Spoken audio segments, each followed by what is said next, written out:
പ്രിയമുള്ളവരെ, വചനജ്വാല 1038 ദിനത്തിലേക്ക് പ്രവേശിക്കുന്ന ഇന്ന് ജൂലൈ 4 വ്യാഴാഴ്ച എല്ലാവർക്കും സുന്ദരമായ ഒരു സുപ്രഭാതം ആശംസിക്കുന്നു.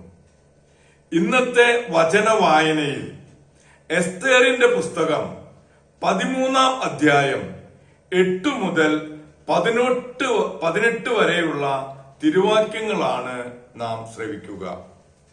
മൊർദെഖായിയുടെ പ്രാർത്ഥന. കർത്താവിന്റെ സകല പ്രവർത്തികളും അനുസ്മരിച്ചുകൊണ്ട് മൊർദെഖായി പ്രാർത്ഥിച്ചു.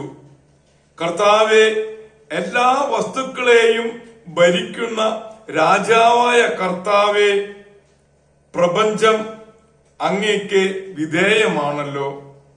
ഇസ്രായേൽ രക്ഷിക്കാൻ അവിടത്തേക്ക് ഇഷ്ടമെങ്കിൽ അതിനെ എതിർക്കാൻ ആർക്കും ആവില്ലല്ലോ. ആകാശവും ഭൂമിയും ആകാശത്തിന് കീഴിലുള്ള അത്ഭുത വസ്തുക്കൾ സകലവും അങ്ങ് സൃഷ്ടിച്ചു. അങ്ങ് സകലത്തിന്റെയും കർത്താവാണ്. കർത്താവായ അങ്ങയെ എതിർക്കാൻ ആർക്കുമാവില്ല. അങ്ങ് എല്ലാം അറിയുന്നു.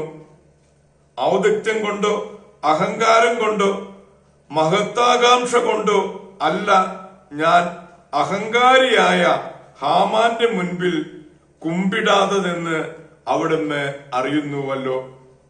ഇസ്രായേൽ രക്ഷിക്കാൻ വേണ്ടി അവന്റെ ഉള്ളങ്കാൽ പോൽ ചുംബിക്കാൻ ഞാൻ തയ്യാറാകുമായിരുന്നു. എന്നാൽ ഞാനിത് ചെയ്തത് മനുഷ്യന്റെ മഹത്വം ദൈവത്തിന്റെ മഹത്വത്തെക്കാൾ ഉയർത്തിക്കാട്ടാതിരിക്കാനാണ്.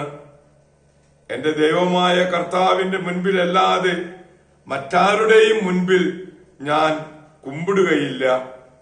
ഇതൊന്നും ഞാൻ അഹങ്കാരം കൊണ്ട് ചെയ്യുന്നതല്ല.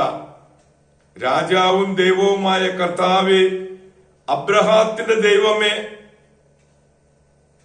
ഇപ്പോൾ അങ്ങയുടെ ജനത്തെ രക്ഷിക്കണമേ.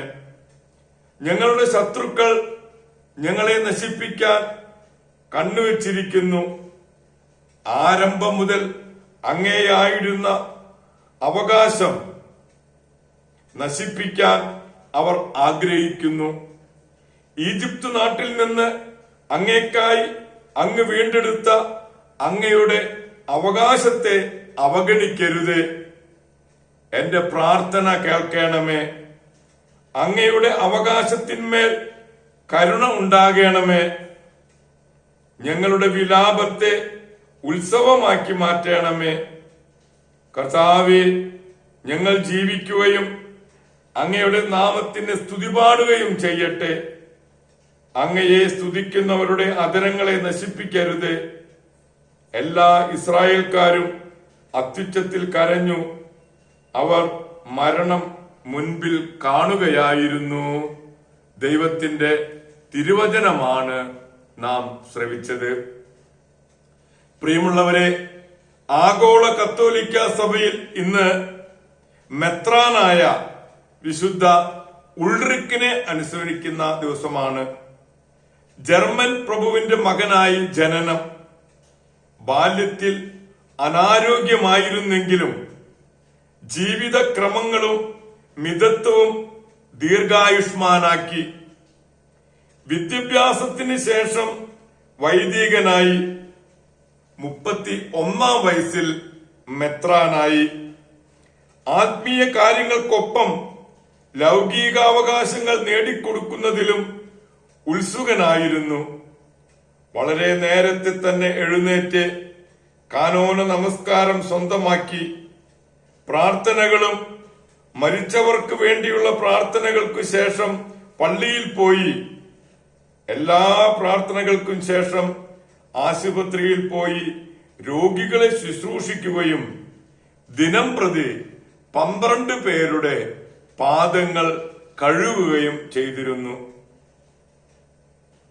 സമൃദ്ധമായി ധർമ്മം നൽകുകയും രാത്രി സമയത്ത് അല്പം മാത്രം ഭക്ഷണം കഴിച്ച്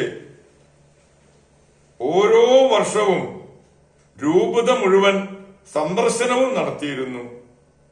50 കൊല്ലക്കാലം രൂപത ഭരിച്ചതിന് ശേഷം 80-ാം വയസ്സിൽ ജൂലൈ 4-ന് കർത്താവിൽ നിദ്ര പ്രാപിച്ചു.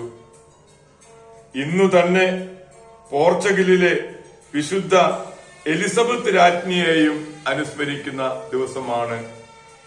പോർച്ചുഗലിലെ എലിസബത്ത് രാജ്ഞിയുടെയും വിശുദ്ധ ഉൾറിക്കിനെയും അനുസ്മരിച്ചുകൊണ്ട് ഇന്നത്തെ ഈ നല്ല ദിവസത്തേക്ക് നമുക്കെല്ലാവർക്കും പ്രവേശിക്കാം. ദൈവം നമ്മെ ഓരോരുത്തരെയും സമൃദ്ധമായി അനുഗ്രഹിക്കട്ടെ.